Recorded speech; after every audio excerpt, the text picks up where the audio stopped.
नमस्कार, आप सभी का बहुत बहुत स्वागत है आपके अपने चैनल ज्ञानोदय में। और जैसा कि आप सभी जानते हैं कि 13 नवंबर को यूजीसी नेट हिंदी का जो एग्ज़ाम है उसकी तैयारी हम लोग कर रहे हैं और लगातार प्रश्नों की सीरीज़ मैं आपको दे रही हूँ। ये 2000 प्रश्नों की सीरीज़ आपके एग्ज़ाम में आपको बहुत ही ज़्यादा काम आने वाली है। तो चलते हैं सीरीज़ की तरफ। अगर आपने चैनल सब्सक्राइब नहीं किया तो पहले कर लीजिए और लाइक ज़रूर कीजिए। तो चलिए, तो देखिए, मैंने पिछले वीडियो में आपको 170 तक क्वेश्चन करवा दिए थे, तो आज मेरा जो क्रम है 171 से बनेगा। तो देखिए, 171 प्रश्न जो है हमारा, वो क्या कह रहा है। हमें हिंदी के प्रचार प्रसार में योगदान करने वाली निम्नलिखित संस्थाओं को आरोही क्रम में लगाना है। तो देखिए, ये हमें आरोही क्रम में लगानी है। बिहार राष्ट्रभाषा परिषद, महाराष्ट्र राष्ट्रभाषा और नागरी प्रचारणी सभा और हिंदी साहित्य सम्मेलन। ठीक है, इन चारों को हमें लगाना है। तो मैं आपको बताती हूँ एक एक करके। देखिए, इसमें सबसे पुरानी जो है ये नागरी प्रचारणी सभा है। ठीक है, और नागरी प्रचारणी सभा का जो समय है, ये पूछा भी जाता है बहुत, तो ये आपको पता होना चाहिए। ठीक है, इसका जो समय है वो है 1893। ठीक है, 1893 की है ये। नागरी प्रचारणी सभा की स्थापना हुई थी 1893 में। उसके बाद जो अगला है, उसके बाद जो हुआ था वो हुआ था हिंदी साहित्य सम्मेलन। ठीक है, ये हुआ था 1910 में। ठीक है, ये 1910 में हुआ। इसके बाद महाराष्ट्र राष्ट्रभाषा सभा की स्थापना हुई थी और ये हुई थी 1945 में। ठीक है, ये हुई थी 1945 में। जबकि बिहार राष्ट्रभाषा जो थोड़ी सी और नई है। ठीक है, तो 1945 के बाद 1945 में महाराष्ट्र राष्ट्रभाषा सभा हुई थी, जबकि जो बिहार वाली हुई थी ये हुई थी 1948 में। ठीक है, तो देखिए थोड़ा सा अंतर है, लगभग 3 साल का। ठीक है, तो इस तरह से देखा जाए तो क्रम सही क्या बन रहा है, तो क्रम हमारा ये बिल्कुल सही बन रहा है। सबसे पहले नागरी प्रचारणी, फिर हिंदी साहित्य सम्मेलन, फिर महाराष्ट्र राष्ट्रभाषा सभा। नागरी प्रचारणी इन्होंने फिर से दे दिया है, तो ये गलत दे रखा है, मिस प्रिंटिंग है। और बिहार राष्ट्रभाषा परिषद। ठीक है, तो ये ऑप्शन बिल्कुल सही है, आप इनको नोट डाउन कर लीजिए, बहुत ही अच्छा क्वेश्चन है। चलिए अब आगे चलते हैं। अगला प्रश्न जो हमारा क्या कह रहा है कि निम्नलिखित समाचार पत्रों के प्रकाशन काल को आरोही क्रम में व्यवस्थित कीजिए। ठीक है, तो ये मैं आपको कुछ समाचार पत्र अभी बताऊंगी। ठीक है, तो आपको उन्हें आरोही क्रम में व्यवस्थित करना है। ठीक है, तो बताती हूँ आपको। तो देखिए, हिंदी प्रदीप, चांद, इंदु और हरिश्चंद्र मैगजीन। ठीक है, ये चार जो हैं पत्रिकाएं हैं, चार पत्र हैं, इनको हमें क्या करना है, इन्हें हमें व्यवस्थित करना है आरोही क्रम में। ठीक है, तो देखिए, इनमें सबसे पुरानी जो है, अगर देखा जाए तो सबसे पुरानी जो इनमें है हमारी हिंदी प्रदीप, चांद, इंदु, हरिश्चंद्र मैगजीन। ठीक है, तो इनमें से देखिए, ये जो हरिश्चंद्र मैगजीन थी ये पुरानी है सबसे, और ये जो प्रकाशित हुई थी 1773 में प्रकाशित हुई थी। ठीक है, बहुत ही अच्छा प्रश्न है ये, इसको ध्यान से देख लीजिए। ठीक है, हरिश्चंद्र मैगजीन जो कि 1773 में प्रकाशित हुई थी। उसके बाद फिर कौन सी आती है, उसके बाद आती है हिंदी प्रदीप। ठीक है, हिंदी प्रदीप ये बालकृष्ण भट्ट जी ने प्रकाशित करवाई थी। तो हिंदी प्रदीप जो है, इसका जो समय है ये है 1877। ठीक है, इसका समय 1877 है। तो इसका मतलब हरिश्चंद्र मैगजीन के बाद हिंदी प्रदीप आनी चाहिए। फिर आती है इंदु। ठीक है, इंदु का जो समय था वो था 1883। ठीक है, इंदु का समय क्या था, 1883। ओके, और चांद का समय, इंदु किसकी थी, चलिए बताइए, ये जयशंकर प्रसाद की। चलिए मैंने ही बता दिया, जयशंकर प्रसाद की है। ठीक है, और चांद जो थी ये 1920 में प्रकाशित हुई थी। ठीक है, तो अगर इस क्रम से देखें तो वास्तव में हमें पता चल जाएगा कि डी ऑप्शन हमारा सही है। ठीक है, चलिए ये प्रश्न हो गया। उसके बाद अब नेक्स्ट प्रश्न पर हम चलते हैं कि निम्नलिखित पत्रिकाओं को प्रकाशन काल के क्रम में व्यवस्थित करना है। फिर से वही चीज़ आ गई, फिर से वही क्वेश्चन। ठीक है, तो हमारे जो पत्रिकाएं हैं वो हैं विशाल भारत, सरस्वती, कई वचन सुधा, उदंत, मार्तंड। ठीक है, तो ये हैं। इसमें से आपको एक बात तो ये पता होगा कि सबसे पहला जो पत्र था वो उदंत मार्तंड था, तो डेफिनेटली ये पहले ही आना चाहिए। ठीक है, जुगल किशोर ने संपादित किया था ये। ठीक है, तो ये जो है इसका अगर हम क्रम देखें तो उदंत मार्तंड जो वो सबसे पहले आना चाहिए। ठीक है, उसके बाद आती है कवि वचन सुधा। ठीक है, कई वचन सुधा के बाद फिर आती है सरस्वती, इसका टाइम 1900 है, और उसके बाद फिर आता है विशाल भारत। ठीक है, तो ये क्रम बैठ रहा है। तो इस क्रम में अगर हम देखें तो बी ऑप्शन जो है वो बिल्कुल सही है। ठीक है, अच्छा अगर आप इसका समय जानना चाहते हैं तो मैं आपको बताती हूँ। तो देखिए उदंत मार्तंड का टाइम जो है, इसका समय माना जाता है 1826। ठीक है, उदंत मार्तंड जो कि जुगल किशोर, पंडित जुगल किशोर के संपादन में छपी थी। हिंदी का प्रथम साप्ताहिक पत्र था, कलकत्ता से छपी थी। ठीक है, कवि वचन सुधा जो थी, इसका जो समय है वो माना जाता है, जो कवि वचन सुधा है इसके संपादक भारतेंदु हरिश्चंद्र जी थे, और ये काशी से छपी थी, और इसका जो संपादन जो समय है वो 1867 माना जाता है। ठीक है, उसके बाद सरस्वती, ये सभी को पता होगा, 1900 इसका समय है, महावीर प्रसाद द्विवेदी के संरक्षण में। उसके बाद फिर आया है विशाल भारत। ठीक है, तो विशाल भारत ये बाद की रचना है। ठीक, विशाल भारत जो है इसका समय जो था ये 1928 था। ठीक है, 1928। तो इस तरह से अगर देखा जाए तो जो सही क्रम है वो बी ही बन रहा है। ठीक है, विशाल भारत के जो संपादक थे बनारसी दास चतुर्वेदी थे सबसे पहले, उसके बाद आगे और भी लोग बने थे, अज्ञेय श्री राम शर्मा, और ये भी कलकत्ता से ही थी। ठीक है, तो ये जो है मैंने आपको एक और भी अच्छी जानकारी दी है, तो आप ये सब चीज़ें नोट कर सकते हैं। और आप चलते हैं अपने अगले प्रश्न की ओर। 174, निम्नलिखित भाषाओं को उत्तर से दक्षिण के क्रम में संयोजित कीजिए। ठीक है, व्यवस्थित करना है। तो उत्तर से दक्षिण का क्रम हमें लगाना है मलयालम, तेलुगु, हिंदी और कन्नड़। ठीक है, इन भाषाओं को। तो चलिए चलते हैं उत्तर से दक्षिण की ओर। अगर मान लीजिए कि ये हमारा जो है मैं एक हाइपोथेटिकल मैप आपके सामने बना रही हूँ। ठीक है, कुछ इस टाइप से, मतलब मैं मैप नहीं बना रही हूँ, मैं सिर्फ आपको दिखाना चाह रही हूँ। अगर मान लीजिए कि हमारा जो भारत है वो कुछ इस टाइप अगर देखा जाए, तो अगर मान लीजिए कि ये हमारा भारत है। ठीक है, ये जो है हमारा भारत है।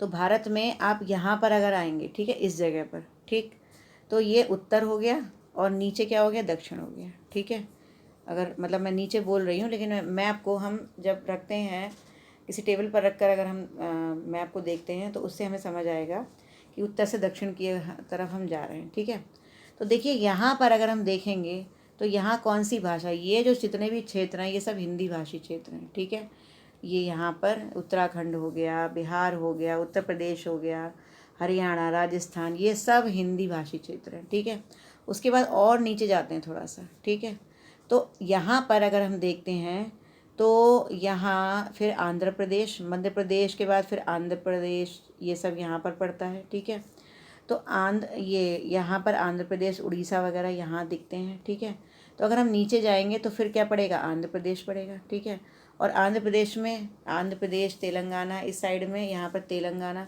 तो यहाँ पर जो भाषा बोली जाती है वो कौन सी है, तेलुगु। ठीक है, तो हिंदी से फिर कहाँ पहुँच गए, तेलुगु पर पहुँच गए। ठीक है, उसके बाद और नीचे जाएंगे थोड़ा सा तो इस साइड में यहाँ पर हमें मिलेगा कर्नाटक।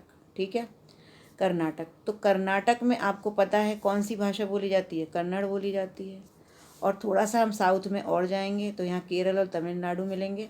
तो यहाँ पर आपको पता है कि सबसे ज़्यादा, जैसे केरल की बात करें तो वहाँ पर मलयालम बोली जाती है। ठीक है, तो इस तरह से अगर हम देखें, अगर हम उत्तर से दक्षिण की तरफ जाते हैं तो सबसे पहले हिंदी आएगी। ठीक है, सबसे पहले हिंदी, उसके बाद फिर तेलुगु, तेलुगु के बाद कन्नड़, और कन्नड़ के बाद मलयालम। तो सी ऑप्शन हमारा बिल्कुल सही है। ठीक है, चलिए अब आगे चलते हैं। निम्नलिखित बोलियों को उत्तर से दक्षिण के क्रम में व्यवस्थित कीजिए। ठीक है, तो उत्तर से दक्षिण के क्रम में हमें व्यवस्थित करना है। लेकिन देखिए जिस तरह से यहाँ पर भाषाएं दे रखी हैं, मालवी, बांगरू, बुंदेली और मैथिली, तो ये थोड़ा सा मिसप्रिंटिंग है यहाँ पर। ठीक है, ये उत्तर से दक्षिण नहीं आएगा यहाँ पर, बल्कि यहाँ पर ये जो क्रम है ये पश्चिम से पूर्व होगा। ठीक है, हमें जाना है पश्चिम से पूर्व की ओर। ठीक है, तो अगर हम इंडिया के मैप में देखें तो अगर हम पश्चिम से पूर्व जाते हैं, ठीक है, तो पश्चिम से पूर्व अगर हम जाएंगे यानी इधर से इधर जा रहे हैं हम। ठीक है, तो देखिए सबसे पहले जो बोली कौन सी बोली जाएगी, इस साइड में यहाँ पर क्या है, हरियाणा। ठीक है, यहाँ इस जगह हरियाणा है। ठीक है, तो यहाँ पर हरियाणा है, तो हरियाणा में कौन सी बोली बोली जाएगी, यहाँ पर यहाँ बोली जाएगी बांगरू। ठीक है, ओके, तो यहाँ सबसे पहले आ गई बांगरू। उसके बाद थोड़ा सा आगे हम खिसकेंगे अगर पूरब की तरफ, तो यहाँ पर जो भाषा, यहाँ पर जो मतलब क्षेत्र आएगा वो आएगा बुंदेलखंड, झांसी का क्षेत्र आएगा। ठीक है, थोड़ा सा और आगे बढ़ेंगे तो बुंदेलखंड झांसी, इसका मतलब बुंदेली बोली जाएगी। उसके बाद थोड़ा सा बुंदेलखंड से और आगे खिसकेंगे तो क्या आएगा, मालवा का क्षेत्र आएगा, ठीक है। तो वहाँ पर मालवी भाषा बोली जाएगी। और यहाँ जो बिहार का क्षेत्र है, बिहार में जो है वो मैथिली भाषा बोली जाती है, ठीक है, मतलब मैथिली बोली जाती है। तो इस तरह से अगर क्रम देखेंगे तो बनेगा बांगरू, बुंदेली, मालवी और मैथिली सी, ठीक है। तो बी ऑप्शन हमारा बिल्कुल सही है, यहाँ पर बी ऑप्शन सही है, ठीक है।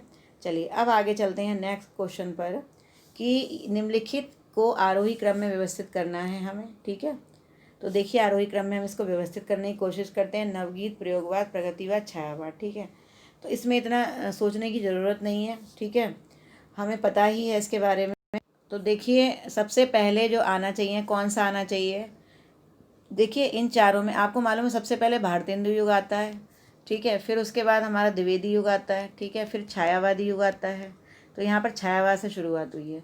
छायावाद के बाद जो युग आता है वो है प्रगतिवाद, ठीक है। प्रगतिवाद के बाद फिर आता है प्रयोगवाद, ठीक, और प्रयोगवाद के बाद फिर आएगा नवगीत, ठीक है। तो ये क्रम बनेगा। वैसे मैं आपको जो है जानकारी के लिए आपकी बता देती हूँ, अगर आपको जो है कन्फ्यूज़न हो थोड़ा बहुत तो मैं आपको बता देती हूँ कि देखिए 1850 से आगे का जो काल था वो था 1850 से आगे भारतेंदु युग था, ठीक है। और भारतेंदु युग जो है 1850 से लेके, और अगर हम देखें 1900, देखिए थोड़ा सा इस चीज़ का पर ध्यान दीजिए, 1850 से 1900 तक जो है वो भारतेंदु युग था, ठीक है। उसके बाद द्विवेदी युग जो था वो 1900 से कब तक का था, 1900 से 1918 तक का था द्विवेदी युग। ये 18 साल तक चला था। 18 साल 1918 से 1938, ठीक है, ये जो है 20 साल चला था। ये कौन सा युग था, ये छायावादी युग था। ये कौन सा युग था, छायावादी, ठीक है।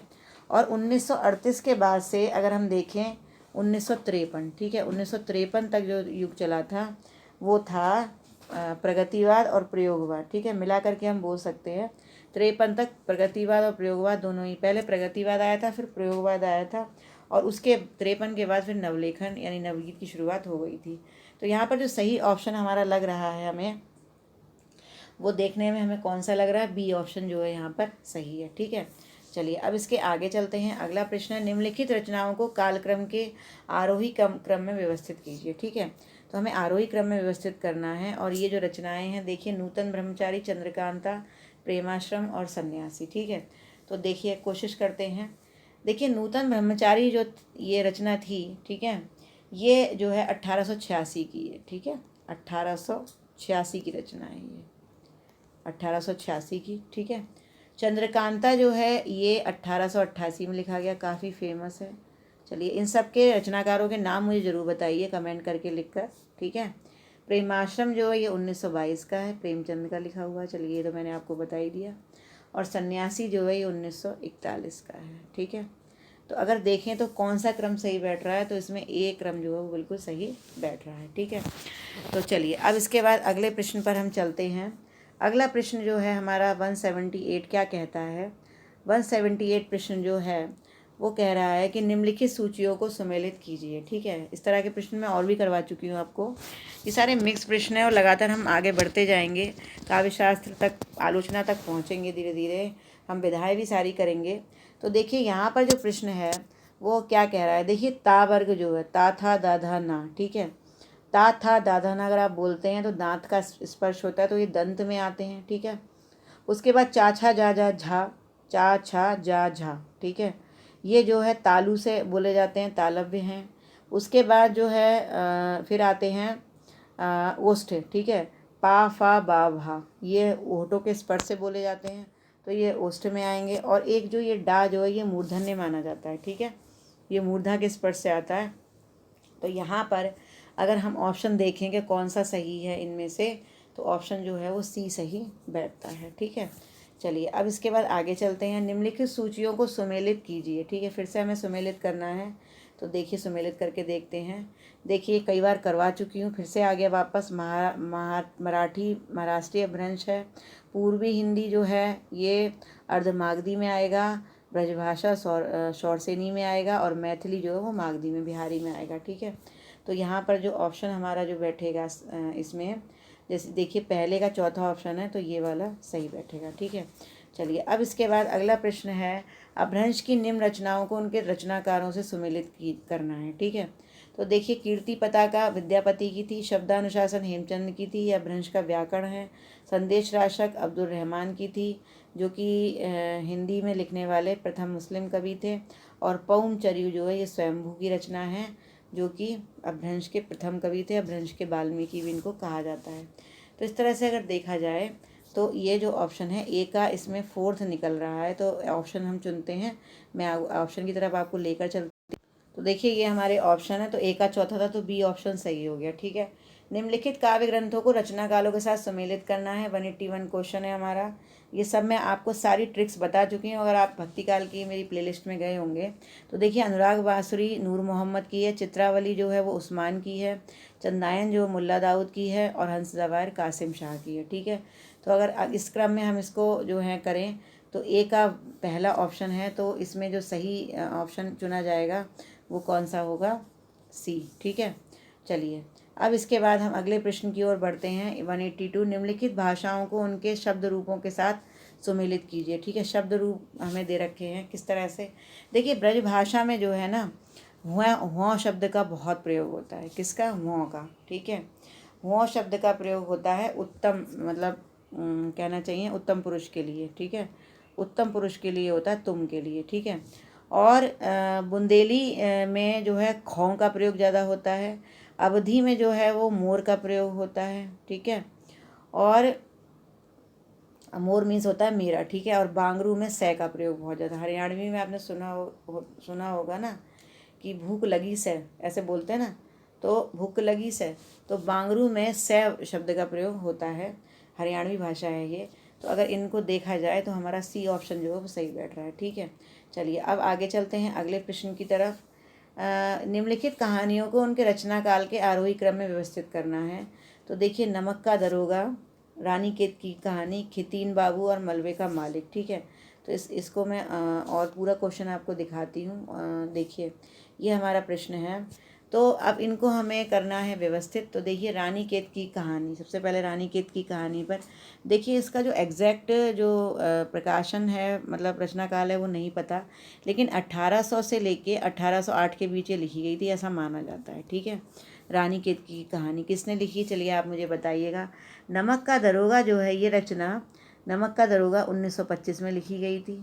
खितीन बाबू अज्ञेय की लिखी रचना है, 1957 की रचना है। ठीक है, और इसके अलावा जो है ये जो मलबे का मालिक है, ठीक है, मलबे का मालिक, ये भी 1957 की ही रचना है। ठीक है, तो अगर देखा जाए तो ये इसका जो दूसरा ऑप्शन है वो बिल्कुल सही बैठ रहा है। ठीक है, तो बी ऑप्शन सही है। चलिए अब इसके बाद अगले प्रश्न पर चलते हैं। 184 पर, भाषा योग वशिष्ठ नामक काव्य के रचयिता कौन है? भाषा योग वशिष्ठ का हमें बताना है।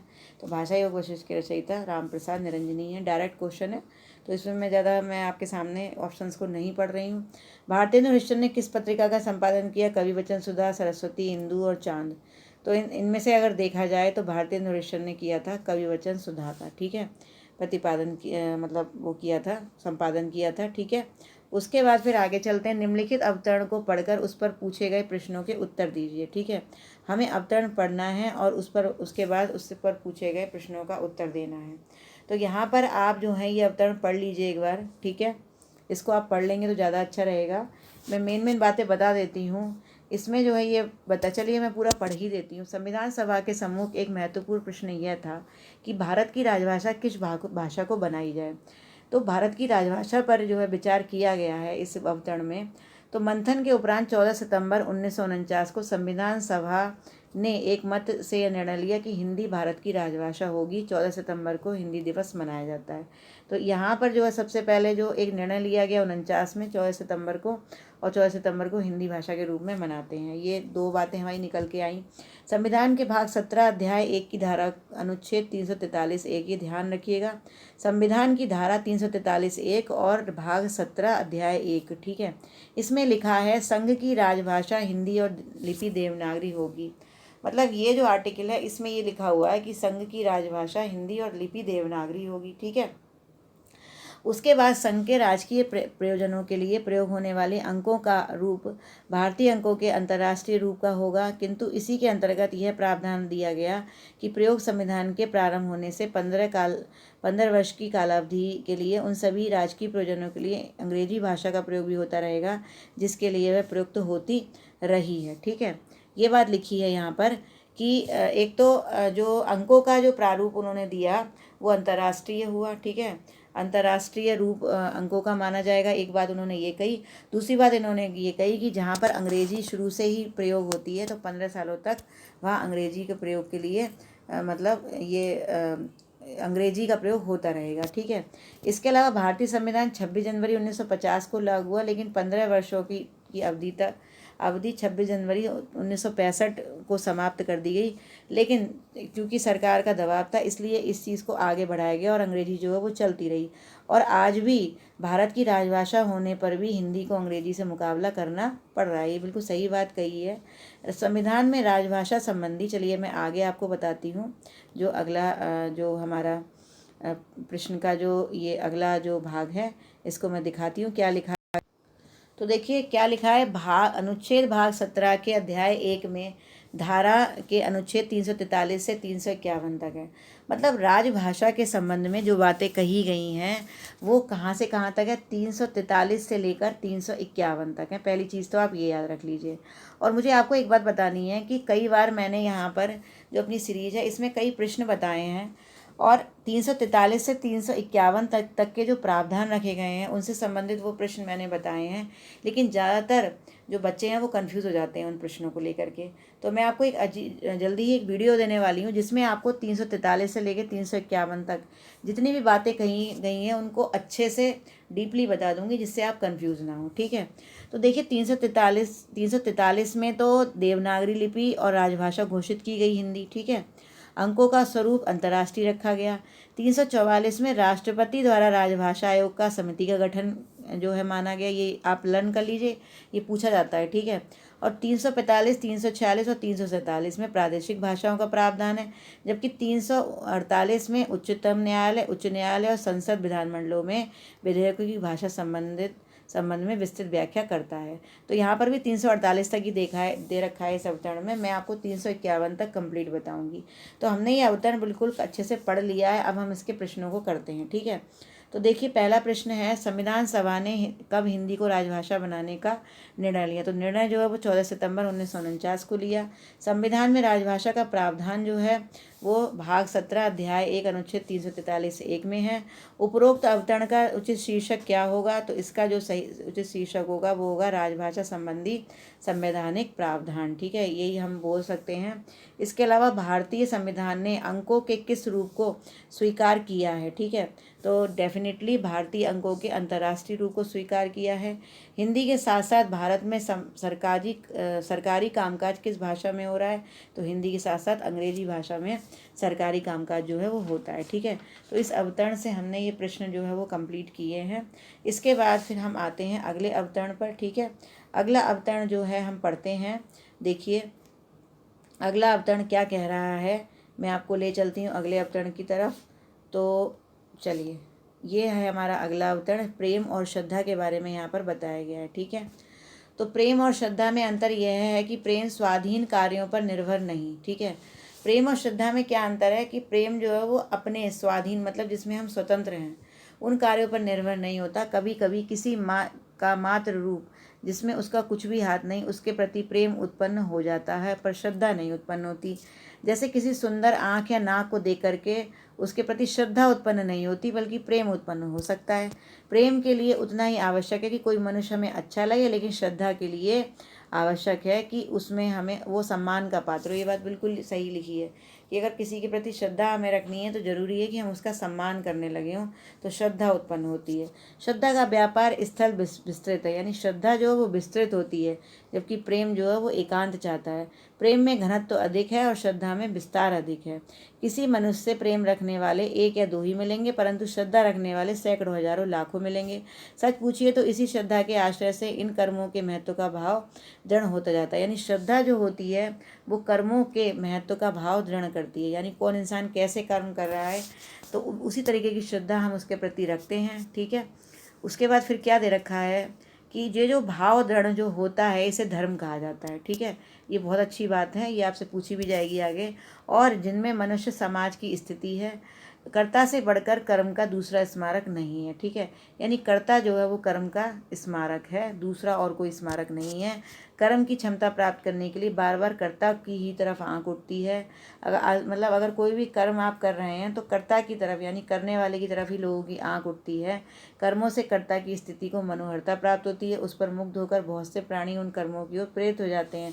कर्ता अपने सत्कर्म द्वारा एक विस्तृत क्षेत्र में मनुष्य की सद्वृत्तियों के आकर्षण का एक शक्ति केंद्र बन जाता है। जिस समाज में किसी ज्योतिषमान शक्ति केंद्र का उदय होता है, उस समाज में भिन्न भिन्न हृदयों से शुभ भावनाएं मेघ खंडों के समान उठकर तथा एक साथ अग्रसर होने के कारण परस्पर मिलकर इतनी घनी हो जाती हैं कि उनकी घटा सी उमड़ पड़ती है और समाज मंगल की ओर ऐसी वर्षा करता है जैसे सारे दुख और कलेश बह जाते हैं, ठीक है। तो ये मैंने अवतरण पढ़ दिया है, आपकी समझ में आ गया होगा। अगर नहीं आया तो एक बार आप फिर से बैक करके पढ़ सकते हैं इसको। तो इसमें सबसे पहले इस अवतरण का उचित शीर्षक क्या है, तो आपको पता है कि श्रद्धा और प्रेम के बारे में ही बताया गया है। श्रद्धा के कारण किन कर्मों का महत्व बढ़ जाता है, मैंने आपको बताया कि जो कर्मों का महत्व बढ़ जाता है तो उसे धर्म कहा जाता है, ठीक है, जिन्हें धर्म कहा जाता है। उसके बाद में अगले प्रश्न पर आपको ले चल 193 है, कर्म का सबसे बड़ा स्मारक लेखक किसे माना जाता है। तो कर्म का सबसे बड़ा स्मारक लेखक किसको माना जाता है, अभी मैंने आपको बताया कर्ता को माना जाता है। और ज्योतिषमान शक्ति केंद्र का अभिप्राय है, ज्योतिषमान शक्ति केंद्र वो होता है जो श्रद्धेय होता है, यानी जिसके प्रति हम श्रद्धा रखते हैं, ठीक है। अपने सत्कर्म द्वारा मनुष्य की सद्वृत्तियों के आकर्षण का केंद्र कौन बन जाता है, तो ये जो आकर्षण का केंद्र है ये वास्तव में कौन बन जाता है, कर्ता बन जाता है, क्योंकि वो कर्म इतने अच्छे करता है कि आकर्षण का केंद्र वही बन जाता है, ठीक है। तो इस तरह से मैंने आपको 195 तक प्रश्न कराए हैं। इसके बाद फिर से एक अवतरण है, बहुत अच्छा अवतरण है, इसको हम पढ़ेंगे तो हमें बहुत अच्छी नॉलेज मिलेगी, तो इसको भी हम कर ही लेते हैं। 200 प्रश्न तक मैं आज आपको करा देती हूँ, उसके बाद अगली सीरीज़ आपको दूंगी, ठीक है। तो चलते हैं, देखिए सबसे पहले आप इसको पढ़िए। पश्चिमी हिंदी की प्रमुख बोली ब्रजभाषा है। देखिए ब्रजभाषा क्या कौन सी है, पश्चिमी हिंदी है। ये ब्रज क्षेत्र में बोली जाती है, मथुरा, आगरा, अलीगढ़, एटा, फिरोजाबाद, हाथरस जनपदों में बोली जाती है। राजस्थान के भरतपुर, धौलपुर जिला, हरियाणा का गुड़गांव, उत्तर प्रदेश में बदायूं, इनसे ये जो दे रखे हैं 1.5 करोड़ जो हैं लोग इसको बोलते हैं। और मध्यकाल में ये बहुत बोली रही ब्रजभाषा, काव्य भाषा के रूप में जो है वो विकसित हो गई थी। सूरदास, नंददास, रसखान, घनानंद, बिहारी, केशव, भारतेंदु, जगन्नाथ दास, रत्नाकर, सत्यनारायण, कविरत्न ये कवि हैं, ठीक है। और उसके बाद जो बात आगे लिखी हुई है, जो मेन बातें वो मैं आपको बता रही हूँ कि इन्होंने अपने पद लालित और माधुर्य के कारण ये ब्रज क्षेत्र बाहर के कवियों द्वारा भी प्रयोग में लाई गई है। एक विशेष बात जो है यहाँ पर ये देख लीजिए, ये पूछी भी जाती है कि ब्रज भाषा की प्रमुख विशेषता है इसकी औकारान प्रवृत्ति। औ की मात्रा का प्रयोग ज़्यादा होता है। उत्तम पुरुष में हौ का प्रयोग और क्यों की जगह चौ का प्रयोग होता है। मध्यकाल में ब्रजभाषा का प्रयोग ब्रज क्षेत्र के बाहर के कवियों ने भी किया और ये जो है 600 वर्षों तक लगातार प्रतिष्ठित रही भाषा। आधुनिक काल के द्वितीय चरण द्विवेदी युग में आचार्य महावीर प्रसाद द्विवेदी जी ने इनके प्रयासों से खड़ी बोली हिंदी को जो है मान्यता मिली थी, ठीक है। तो ये मैंने थोड़ा शॉर्ट में जल्दी जल्दी पढ़ दिया है। तो सबसे पहला प्रश्न यहाँ पर ये है कि उपरोक्त अवतरण की शैली क्या है, ठीक है।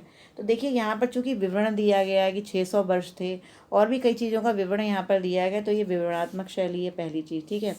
उसके बाद जो आप देखिए, इसके बाद जो प्रश्न है आपका जो पूछा गया है, इस अवतरण का उचित शीर्षक क्या होगा, तो डेफिनेटली ब्रजभाषा के बारे में बताया गया, तो ब्रजभाषा ही होगा। ब्रज काव्य भाषा के कवि हैं कौन कौन से हैं, भारतेंदु, घनानंद, बिहारी, ये सभी कवि हैं, डी ऑप्शन सही है। लेखक के अनुसार ब्रजभाषा कितने वर्षों तक काव्य भाषा के पद पर प्रतिष्ठित रही, तो 600 वर्षों तक यहाँ पर दे रखा है, तो इसका सी ऑप्शन सही है। उसके बाद 200वां प्रश्न जो है, ब्रजभाषा में उत्तम पुरुष के स्थान पर क्या प्रयोग होता है, तो अभी मैंने बताया था हों प्रयोग होता है उत्तम पुरुष के स्थान पर और चौं जो है वो क्यों के स्थान पर होता है, तो इसका बी ऑप्शन जो है वो सही होगा, ठीक है। तो 201 से फिर मैं प्रश्न अगली सीरीज में आपको करवाऊँगी, ठीक है। तो इस तरह से आप ये प्रश्न करते चलिए। अगली सीरीज में आपको जो है डायरेक्ट क्वेश्चन मिलेंगे और बहुत अच्छे प्रश्न मिलेंगे, तो आप लगातार इस सीरीज को करते रहिए। चैनल को सब्सक्राइब नहीं किया तो कर लीजिए, मेरे वीडियोस को लाइक करते रहिए और इसी तरह लगे रहिए परीक्षा की तैयारी में, आप ज़रूर सफल होंगे, मेरी शुभकामनाएं हैं। मुझे कमेंट कीजिए और लाइक कीजिए मेरे वीडियोस को। तो फिर मिलती हूँ नेक्स्ट वीडियो में, नमस्कार।